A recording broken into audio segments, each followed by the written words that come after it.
Big boss season 8 లో నాగార్జున గారి సమక్షంలో స్టేజ్ పై నుంచి అఫీషియల్ గా ఎలిమినేట్ అయ్యి బయటకు వచ్చిన ఆదిత్య అర్జున్ అంబటి హోస్ట్ గా చేస్తున్న బజ్ షోకి అయితే వెళ్తారు.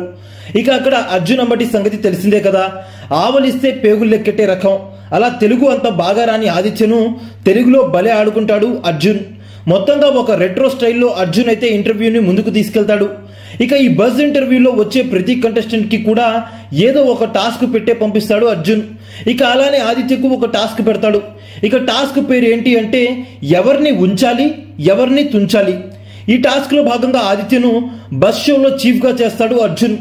ఇక చీఫ్ అయిన ఆదిత్యని, ఆదిత్య మీరు మీ క్లాన్ లో ఓ నలుగురిని ఉంచాలి, మరో నలుగురిని తుంచాలి.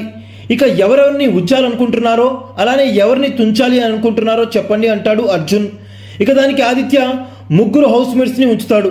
ఇక లాస్ట్ హౌస్ మేట్ గా సీతను ఉంచుతాడు. సీత ఎందుకు మీకు వెన్నుపోటు పొడిచినందుక, లేక వెన్నుపోటు పొడిచినా మీకు ఓకేనా అని అడుగుతాడు అర్జున్. దానికి ఆదిత్య సీత ఉంది కాబట్టే హౌస్ ఇలా ఉంది, she is the soul of the house అని అంటాడు ఆదిత్య.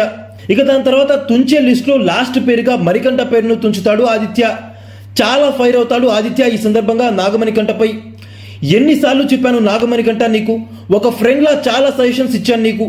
నువ్వు లో అయిన ప్రతిసారి నిన్ను మోటివేట్ చేశాను, కానీ నువ్వు నన్నే ఇలా చేశావు. నా ఒక్క సజెషన్ కూడా నువ్వు పాటించలేదు. ఎంత ఎంకరేజ్ చేశాను నిన్ను. నువ్వు నేను చెప్పినట్టు చేసి ఉంటే ఇలా ఉండేది కాదు, నీకు బుర్ర లేదు అంటాడు ఆదిత్య. మొత్తంగా ఆదిత్య ఈ రేంజ్ లో ఫైర్ అయ్యాడు అంటే అసలు ఏం జరిగిందా అని ఆడియన్స్ అందరూ ఆతృతగా ఎదురు చూస్తున్నారు. అదేంటో తెలుసుకోవాలంటే ఇంటర్వ్యూ రిలీజ్ అయ్యే వరకు ఆగాల్సిందే. ఫైనల్ గా ఆదిత్యపై మీ అభిప్రాయం ఏంటో, ఇది ఆటపరంగా కావచ్చు, వ్యక్తిగతంగా కావచ్చు, లేక ఒక కంటెస్టెంట్ గా కావచ్చు, వీటిపై మీ అభిప్రాయాలని కామెంట్ల రూపంలో అయితే తెలియచేయండి.